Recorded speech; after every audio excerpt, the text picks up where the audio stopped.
We went on Cinco de Mayo and there was a shooting. So, I mean, I was looking rats eye to eye some days. I do not know if I will ever go back to New York. Are around a lot of people a day, hundreds of people a day, and you can't necessarily control how other people react or treat you.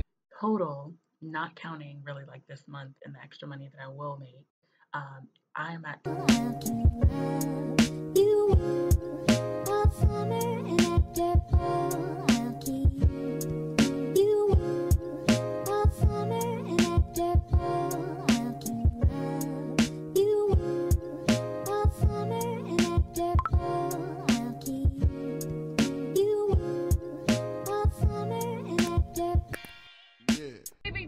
and today I am going to be doing a update video for you on my 3-month update as a flight attendant. I just picked up a trip to Amsterdam for this weekend, and then I'm going to Dakar, Senegal in like 2 weeks. So I have a lot of really exciting travel content coming out, so I figured I need to hurry up and get this video out in whatever way possible, and right now that is driving to the airport. Before I get started, I do want to go ahead and let you guys know, if you have any questions that are outside of the scope of what I'm talking about, then just leave them in the comments. I will make sure to answer all questions that you guys have. I figured because I don't want to do flight attendant content, it'd be easy for me to just film a video of questions that I kind of had outside of the scope of what everybody else has already talked about. The only thing that I won't be touching on that I think I previously mentioned was 401k, only because I don't have time to freaking do that right now as I'm driving to the airport and like pull it up. The only thing that I'm gonna pull up is how much money I've made thus far, because I feel like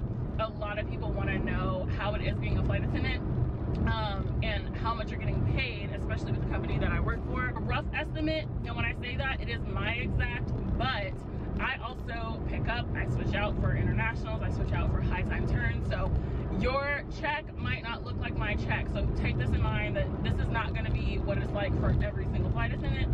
It's just gonna be what it was like for me. The first one was, how was training? So obviously, I told you guys I had filmed a full flight attendant vlog on my training, and I decided that I did not want to put out that video. There's definitely been a few people that I know who recorded their experience with my company, and it's pretty accurate. So I want to say, how was my training? I enjoyed training. I honestly went into it with the mindset that this is a job. A lot of people go into it with, they're like, oh my god, I'm so excited to make friends, I'm so excited to meet my roommate. I remember being in like my 𝐤𝐥𝐿 group chat of other girls in my company, and they were like, oh my god, I hope I get like a really awesome roommate.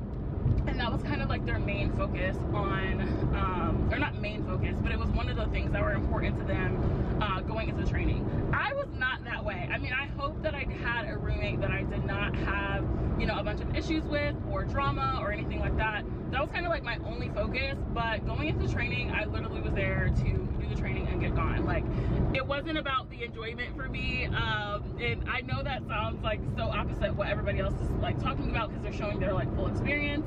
And I feel like if I did show my full training vlog, it did look like I was having fun. But when I say that my mindset was completely on training, is there were people that like went out every night, there were people that like went out every weekend. And when I say I did not go out not once during training, I literally didn't go out. And I had my car, like, it was just one of those things where I was like, I was so focused on getting the work done and getting the job. I didn't really care about that stuff. And our class did not lose anybody. So obviously, when you're going through training, they'll explain to you, you do have to keep up a certain percentage, as well as pass, I mean, most of the things that they require you to pass. So there was a few people that did end up leaving training that I knew, as well as that I didn't know, but my specific class did not lose anybody. I did have the most amazing instructors, I will say. They were very young and they made the information like so much fun. Everything was a song. Everything was like very easy to understand. And I did speak to other people who were in other classes, and they said that they got the same thing. So they said that they had a really good experience with their instructors. I know there were a few that were like a little finicky here and there, but overall they had a good experience. I will say I did have one bad run-in with an instructor, and it was really like the week of graduation. And I will say that they tried to like write me up because my phone was on my desk, And it was like one of those things that was extremely frustrating for me because I followed the rules the entire time in training. I don't play that. Like when I'm doing something for work, I take it extremely serious. And this instructor who was there and had only met me for like that day was trying to like write me up and like make a big thing of my phone being on the desk when I literally wasn't even doing anything bad on it. So it's one of those things where you are gonna have bad apples in the bunch, but I would say overall every instructor that I ran into was very, very helpful and cared about my growth and cared about me passing. So that was something that was extremely good for me. That lady that was at the end, that was an extremely bad experience, but it was one of those things that she didn't expect me. And like she made comments that were like, well, even if you know you don't become a flight attendant, I'll still be a flight attendant. Like it was very like nasty. But I would say that the overall of the company that I saw, it was not a reflection of that woman, specifically herself. And yeah, so I would say that I had a really good experience. As far as my roommate situation, I won't go into too much detail, but I think towards the end we didn't really mesh. And for me, I'm one of those people, like I said, I am extremely focused on getting the stuff done. I ended up going home on week 3 and doing the last 3 weeks from home just because I wanted to focus, and drama and extra like BS was not going to like keep me focused. Me and her did end up speaking again, and we were cool, like going after training and stuff like that, going to orientation. But it was one of those things where you have to separate yourself from like the friendships when you're in training and focus on the task at hand, because there were so many like stories that I heard of drama and people dating, and this person wanted to go in this person's room. Like it's just so not worth it, guys. You're there for a job. Like keep it as a job and keep it professional, because you're there with a lot of people who are kind of in their, I mean, their 20s and 30s, like let's be real, and there is a lot of immaturity and like a lot of like mess, you know. So just avoid that completely. Focus on your training. If you're one of those people that you're like, I really need to like 100% buckle down, I would say be very strict when they send out the survey that is about who you would like as a roommate and the time you would like to start. They do ask you when you would like to start your training, like what time do you wake up, do you want a quiet roommate, do you want, you know, somebody who's willing to go out with you and go do things. I would say I wish I had been a little bit stricter on mine, and been like, hey, I'm just here like, you know, not for the friendships, but like ready to like study. I will say that like me and her did really good because we like studied at the same time. We kind of were like staying in the room, like we didn't really like disturb each other. And I know there were a few people that like they had their roommate coming in the middle of the night where they were like trying to get sleep. So I just say like when it comes to that kind of stuff, be very strict on like making sure it's about the job and not the friendships, because guess what, once you get the job and they don't, or they get the job and you don't because you were mixed up in mess, you're gonna look real crazy and you're not gonna care at all about that friendship. You're there for the job, focus on the job. That's my advice for training. Anything else on training, I would say look into it. Do not study ahead. Do not try and do that, because I was one of those people that I had a friend that was a few weeks ahead of me in training. And I did try to ask her like, oh, what are you doing this week? Oh, what? And you know what, I actually respect so much, she didn't give me any information on it, like not too much detail of what was going on. She'd give me a very like a basic, like she'd be like, today we're doing doors. Like she would never give me any detail, and I honestly appreciate it. You people that go and ask online like, what should I study for? Don't do it, because when I say like the stuff that I would have been studying for would have made no sense to me. They literally teach you everything and it makes so much sense. I feel like when I talked to girls that worked for JetBlue, they were a lot stricter and said they had a lot more tests and it was a lot harder for them than it was for us. So I would say, even though it's harder to get into my company's training, the work makes sense. They line it up easy and it's not a lot. Just focus, focus, focus. The next one, where am I based? So I don't know if I've ever disclosed it in a vlog. I am based in New York City. When I was in training, we were offered Detroit, Salt Lake City, Minneapolis, Detroit, Salt Lake, Boston, New York. Atlanta was open for German only. Please stop. Atlanta was open for German only. And then I think that was it. After my class graduated, I think Detroit might have closed, or it might have been open to 1 more class, and New York I think was only open to maybe like 5 more classes, and then they closed, and they've been closed since then. They are currently closed right now. They only are offering right now, I think, Boston and Minneapolis, and I think at some point it's supposed to go just down to Boston. Right now they're trying to fill other bases, but yeah, I got based in New York City. I obviously live in Georgia, so Atlanta would have been ideal, but it was one of those things where I was 50-50 on Atlanta and New York. I have always wanted to live in New York, and I just looked at training and being a flight attendant as an opportunity for me to finally live in a place that I've always wanted to live. Clearly I am now in Georgia, so I am not I guess living in New York anymore, but it was one of those things where I personally love the feeling of New York, but I just feel like it's not necessarily a place where everybody can live. Now, if you are a cost, you know, effective person, or you think about money, New York probably is not going to be for you at all. I didn't mind New York and the cost and stuff like that, but over time I definitely was like, I could be spending my money on something better, being at home and not having to pay that, which is why I'm here now. I do not know if I will ever go back to New York. I am still currently New York based, but I am currently trying to get transferred to Atlanta, and it's just because I personally feel like the commuting, I don't know how it's going to be. This is my first month commuting. August will be my first month commuting, so I really just want to try and focus on how the commuting process is going to go. If at the end of this month, after a full month of commuting, I decide, you know, this is doable, then I will stay New York based and just commute from Atlanta. There's plenty of flights from Atlanta to New York, so I don't really mind it. But yeah, the other thing is, I will say I have gotten a lot of people tell me not to choose Atlanta as a base.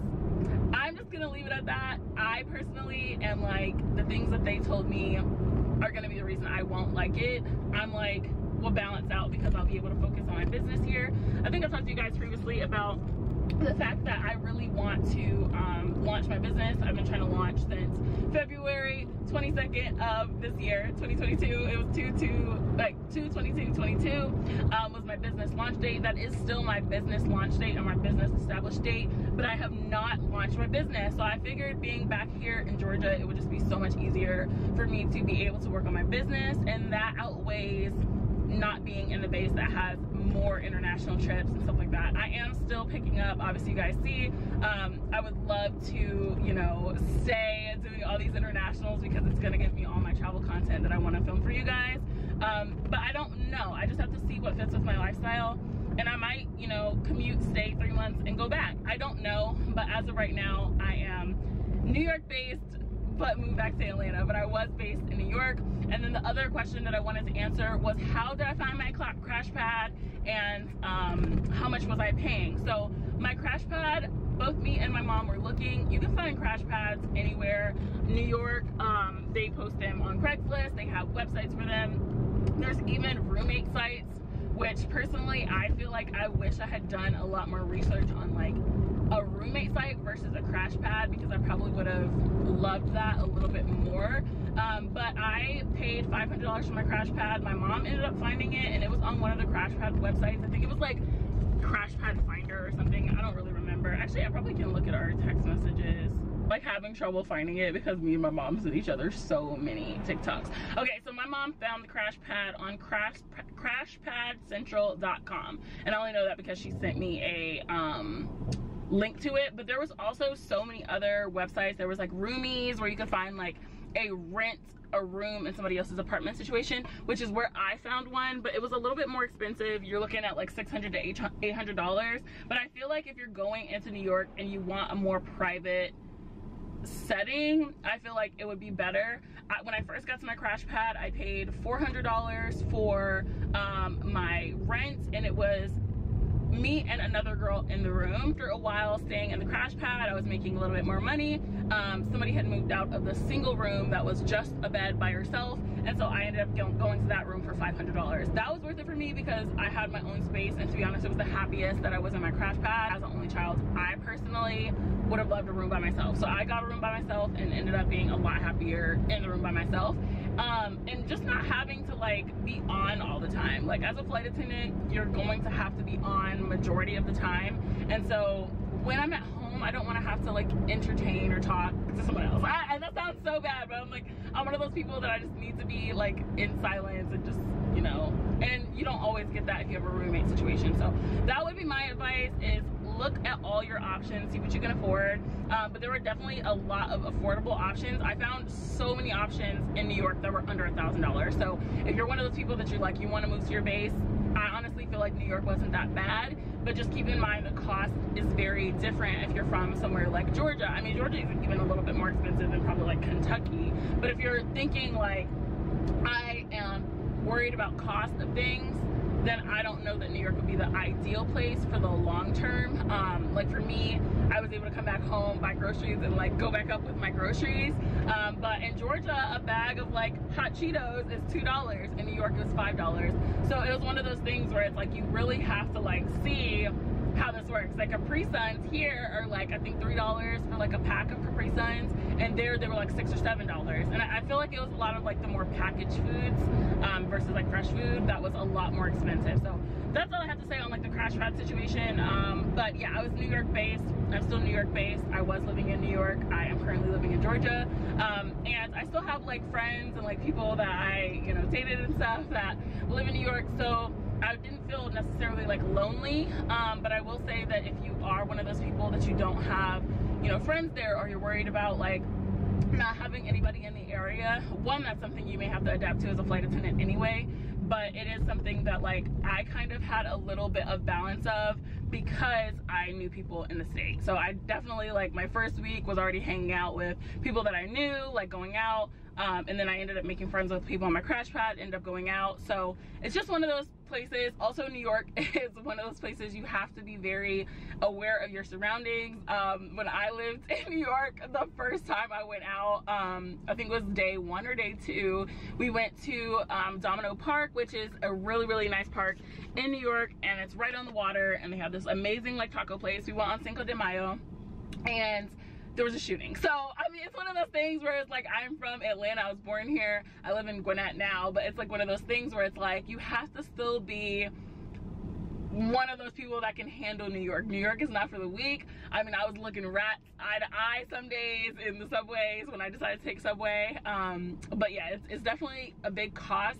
And then also, I did not take the subway often. I think I took the subway maybe 10 times living in New York in 3 months, and I knew people that were taking it all the time, but as somebody who was always taking Uber and Lyft, it was like $300 every 2 weeks. So that's another cost that you have to really kind of consider if you want to be New York based or based in a major city, if you're not in a current major city. So I'm gonna leave that at all the information I'm giving on Crashpad, but if you do have any additional questions, just let me know. Honestly, I had an amazing Crashpad experience.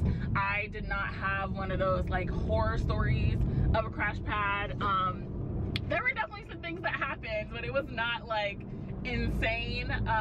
We had like a mouse once, but it was a very baby mouse. It was not a rat, and he was definitely like coming out at night only. We only saw him 2 times, and then he was no longer. It was still like, my crash pad was really awesome. I don't feel like that made like my entire crash pad experience bad, because we thought it was hilarious. There were even people like sending like pictures of him like chilling on the bread, like in the like group chat. It was just really funny. Like, we thought it was hilarious because he was like a baby mouse, but he was just chilling, like he was a roommate with us. So yeah, it was one of those things where like I had a good experience. But if you do have any other questions on the crash pad, I can answer those for you. Next question that I had was, where have I gone in my first 2 months? I don't remember all of the airport codes. It is one of those things though, I will say, you do not have to study airport codes. It's not something you're required to know. I feel like people ask that, and I definitely asked that in the beginning, like, oh my god, I need to start studying these. No one knows, no one cares. You just, when you're on the line, you start to realize like, oh, DTW is Detroit. Like, you start recognizing them and then just getting a hang of it. I'm really just gonna go through and tell you guys where I've been internationally so far, because where I've been domestically, there's a lot.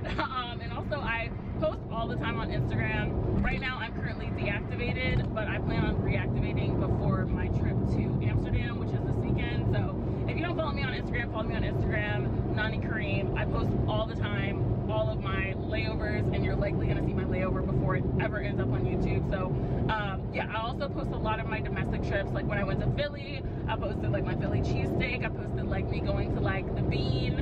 I don't know if it's called the Bean, but it's like the big mirror bean. Just so stuff like that domestically. I just feel like there's just so many domestic trips that I've had. It'd be really hard to go through all that with you, but I have been to Milan, I've been to Iceland, I've been to Bogota, Colombia, I've been to about to be Amsterdam, and about to be Dakar, Senegal. And then, I mean, international or domestically, like I said, the places I've been, it's just so many. Like I've been to Salt Lake City, I've been to Denver, I've been to Tampa, I've been to LA, I've been to Maine. Oh my God, Maine I actually really loved. I wouldn't live there, but the food was so good. Like the Maine lobster rolls, the oysters, like that was my place. If you love seafood, Maine, you'll love it. I've really been to LA like so many times now at this point. But yeah, I've just been to so many places. Kansas City, like just so many places domestically, Chicago. It's just too many to list out at the moment, but over time, like I said, if you follow me on Instagram, you'll see my domestic trips, but pretty much been a lot all over the map. I do scratch off. I did buy like a map on Amazon where you like scratch off where you've been. So at the end of the year, I do plan on like showing like where all I've been on my like map. So that's exciting. But yeah, anyway, that is the places that I've been internationally, and then obviously like I still plan on picking up international while I am New York based. I don't think that I'll switch to Atlanta until probably October or November, and then I'll be picking up out of Atlanta. So we'll see how that goes. Also don't fully know if I'm gonna transfer out of New York.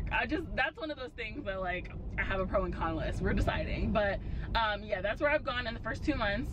And then I have two things that I put things that I love about being a flight attendant and things that I hate about being a flight attendant. So the things that I love about being a flight attendant are honestly like being able to go to so many different places.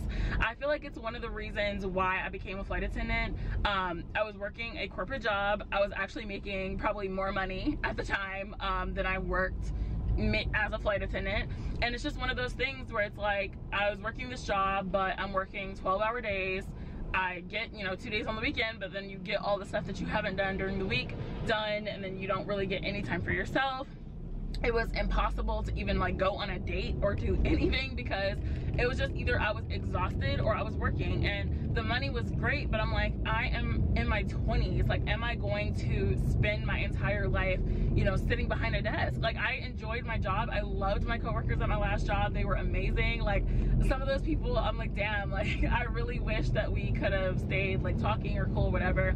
Circumstances, just it didn't work out. But you know, I loved the people I worked with. I loved what I did. It was just one of those things I kept thinking, I'm in my 20s. Do I want to do this forever? And I didn't. I don't really want to work for anybody for my whole life, but I just feel like being in my 20s, the best thing I could do is travel and see the world. I am not married.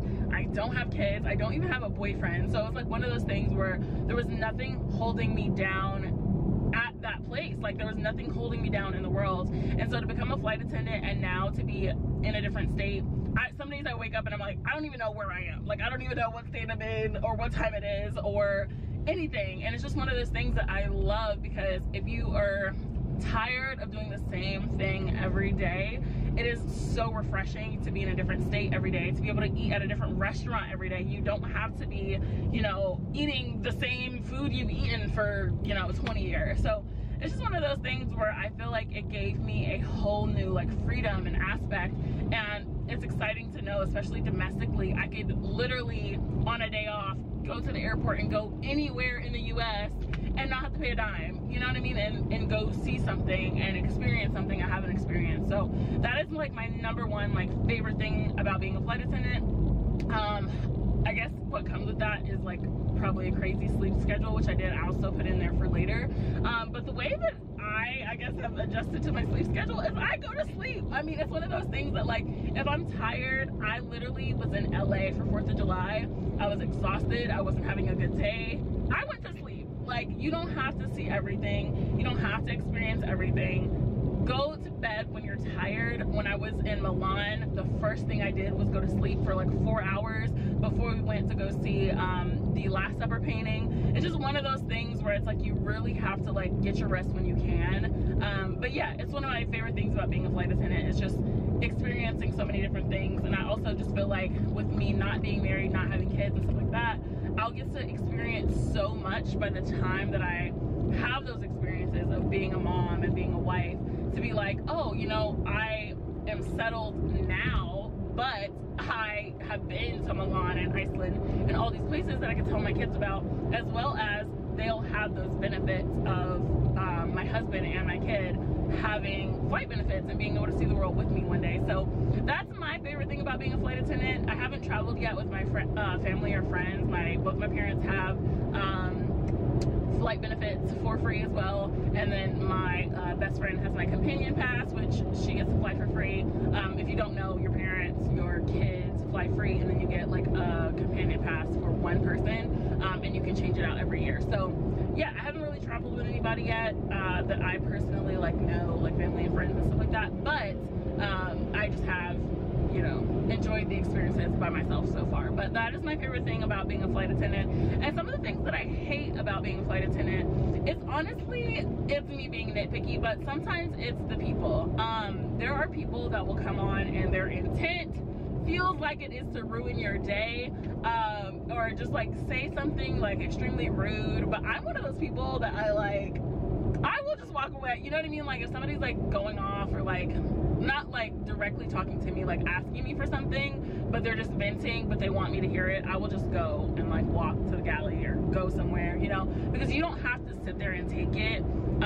If somebody's like, oh, you don't know what you're doing, well, you know what I mean? Like you don't have to sit there and like be yelled at. And also our company does really good at, if somebody is being extremely rowdy or extremely disrespectful or like causing a disruption, they will not be on the plane. So I haven't had that experience. I haven't had any like craziness yet.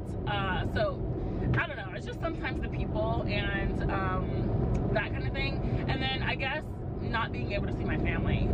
Now obviously I'm home, but that was my biggest thing of being in New York and somebody who moves to their base, not being able to see my family as often, feeling like kind of lonely and isolated on some days, but the majority of the time was good. I just had my like bad days. You can be the most positive person in the world, and I do pride myself on being extremely positive and not letting people affect me when they want to be extremely negative. But it is one of those things that you are around a lot of people a day, hundreds of people a day, and you can't necessarily control how other people react or treat you. So those are the only really two things. I haven't had anything that I really hate other than like not being able to see my family, which now I am.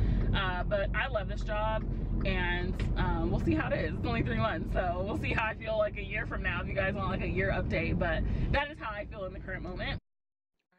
Alright guys, this is Editing Nani. I am currently in the flight attendant lounge. I'm in one of the break rooms, but I realized that when I was filming this video, I was driving, I was rushing. I never mentioned how much money I make or have made so far being a flight attendant.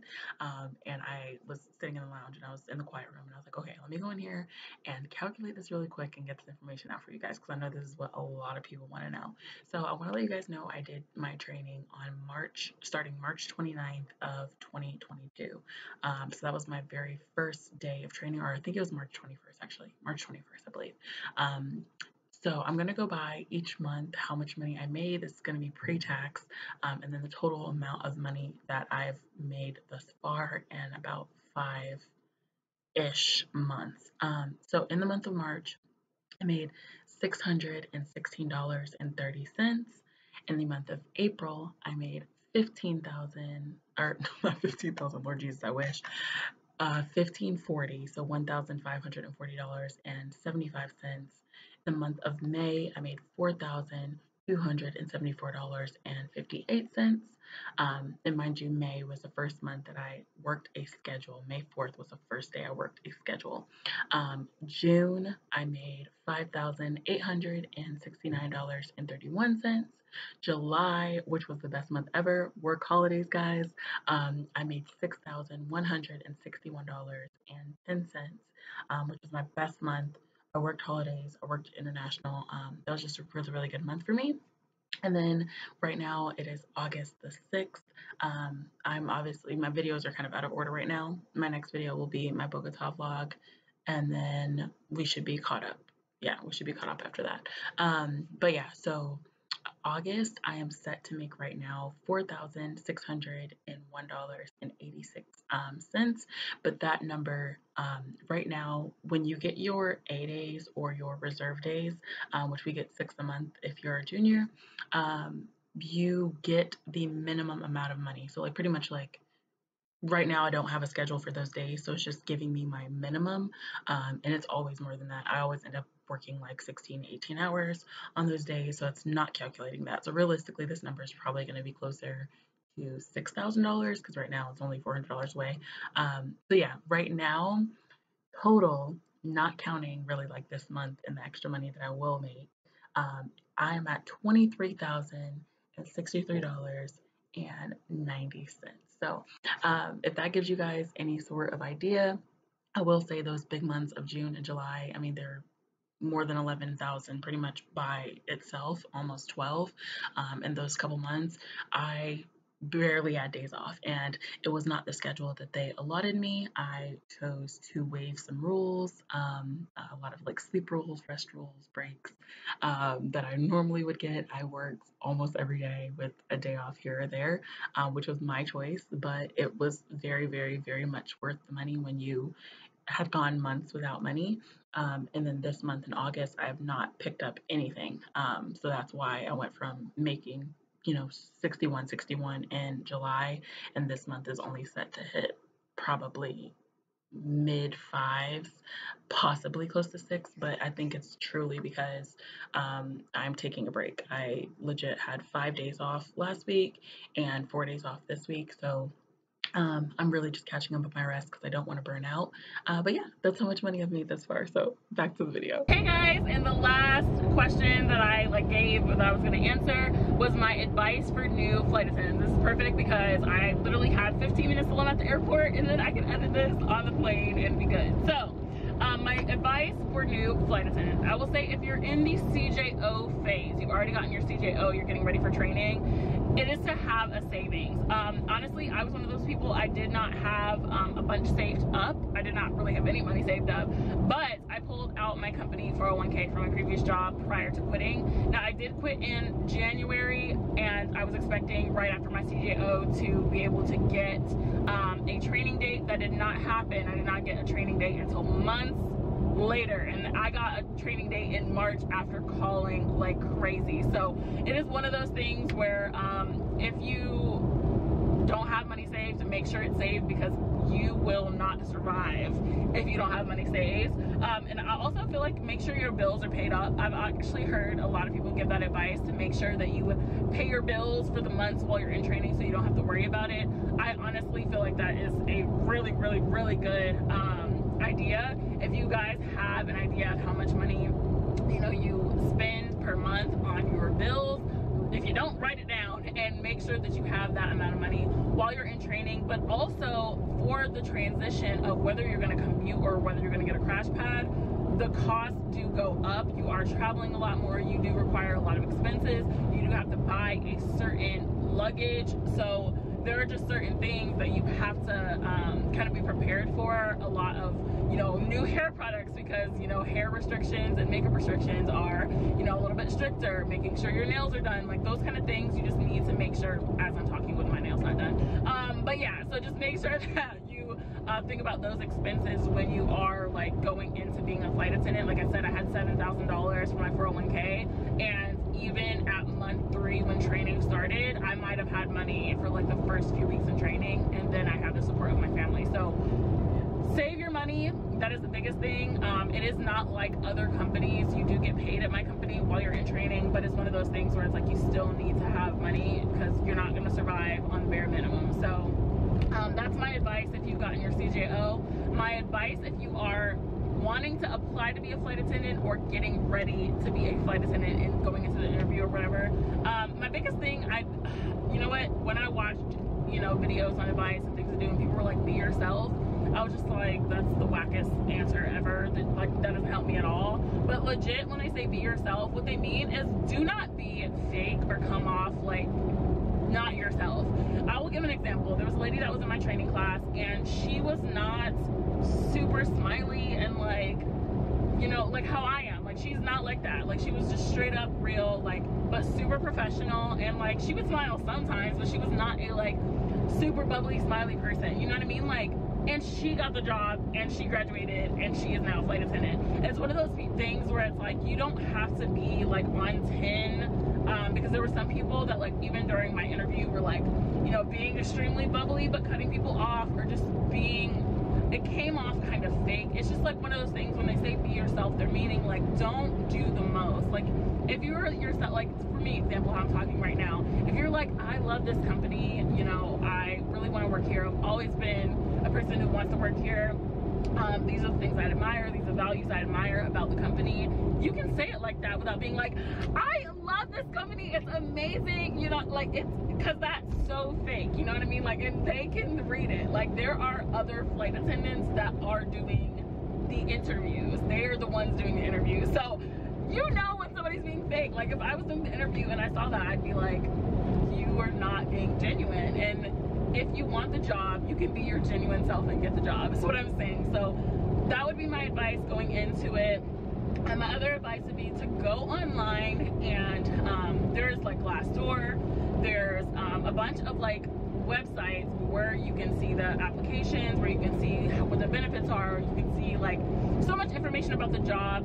Read up on the type of questions you might be asked. There are even videos online of the type of questions that interviewers ask, not just as a flight attendant in general. So that's really advice for any job, but I always go on Glassdoor no matter what job I'm applying to and look at the type of questions they ask.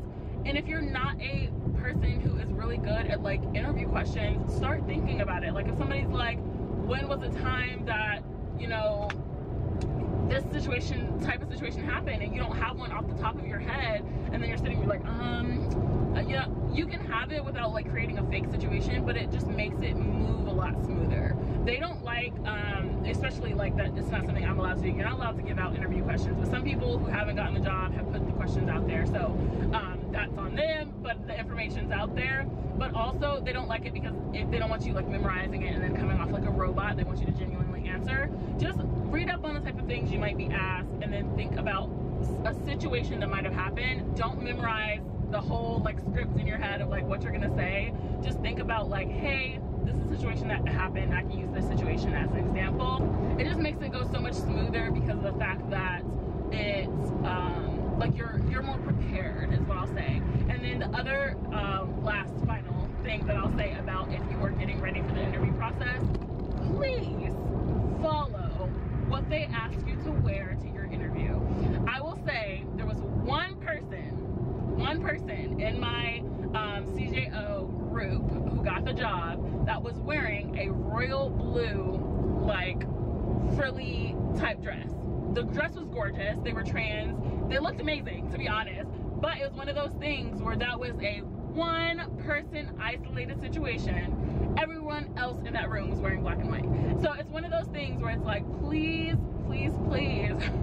follow the instructions on what to wear, because I have like not talked in the Facebook groups.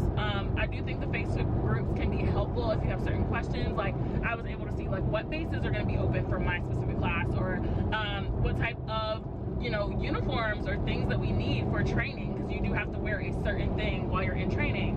What type of things like that I would need. So it was something that I did get a lot of benefit from being in the Facebook groups, but there were a lot of people in the Facebook groups wearing purple, wearing gray, wearing a lot of like, not to say those colors are bad, but just trying to get a little too close to what they thought was a match.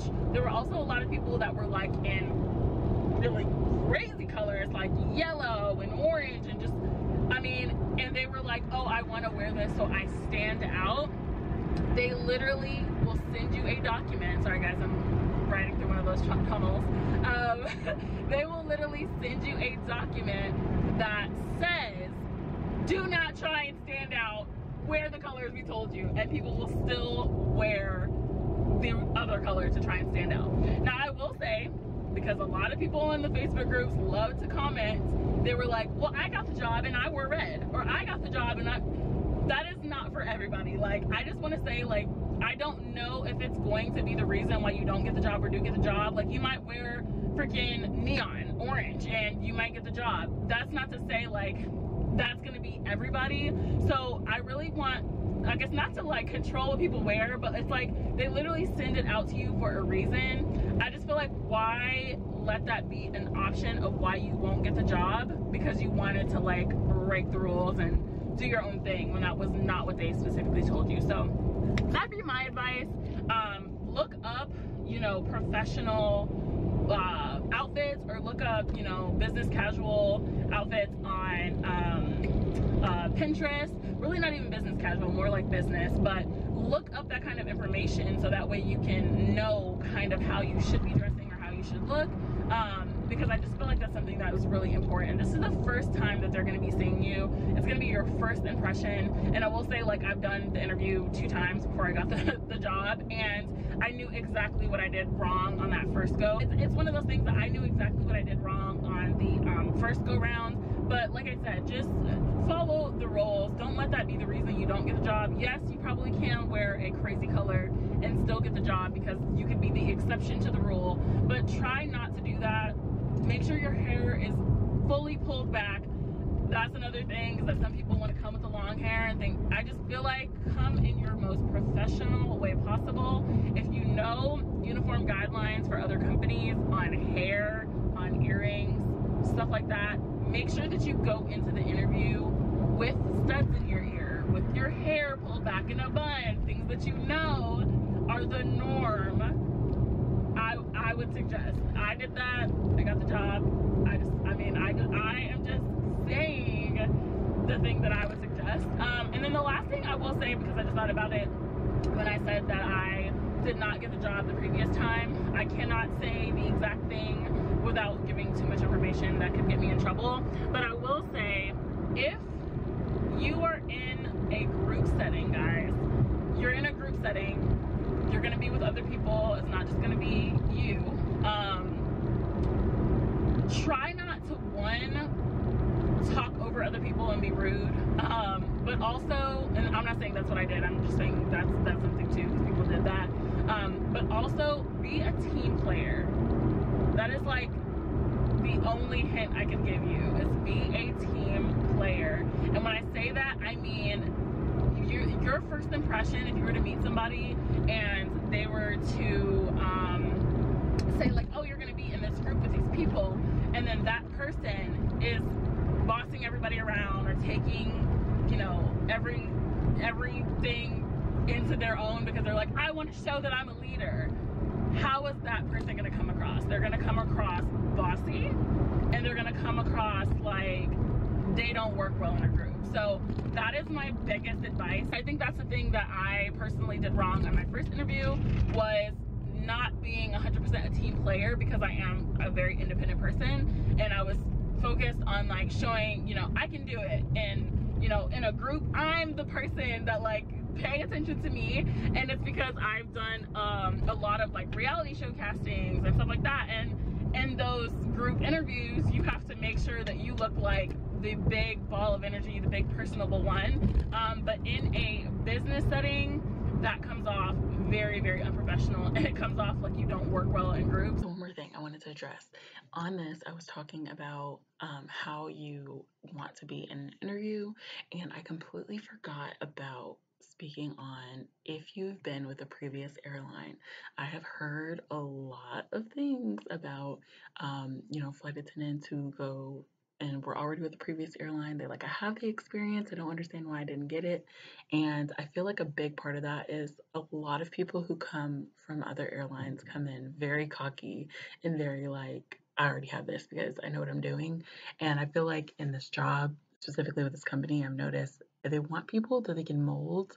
And even in training, there were a few flight attendants that just felt the need to bring up their previous company every day. And they would be like, we don't want to hear about your previous company. Like, it's one of those things where it's like you can come in, you have the experience, use your experience as a way to talk about things that you know, but not for that to be the very center of your being. And they don't know your personality at all because you are constantly talking about this other airline you used to work for. So that was something that I forgot to add, but I feel like a lot of people have mentioned. So yeah.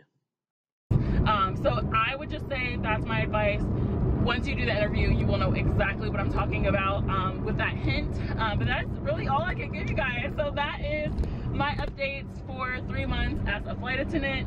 I am headed to the airport right now, and I am only 3 minutes away from the employee parking lot. So I'm about to fly to New York. I'm actually flying in a day early to spend some time with people I care about.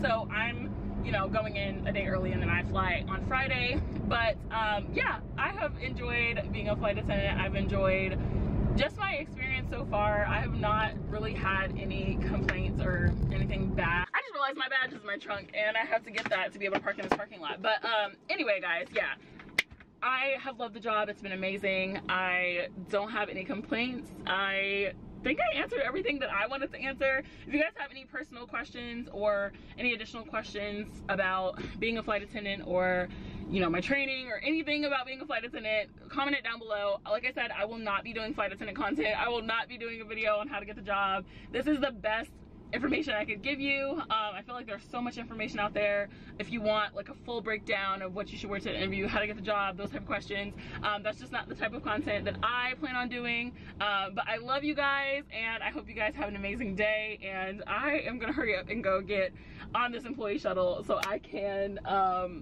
go and get on this flight to New York. So I love you guys, and I will see you on the next one, and good luck on your flight attendant journey. Bye guys.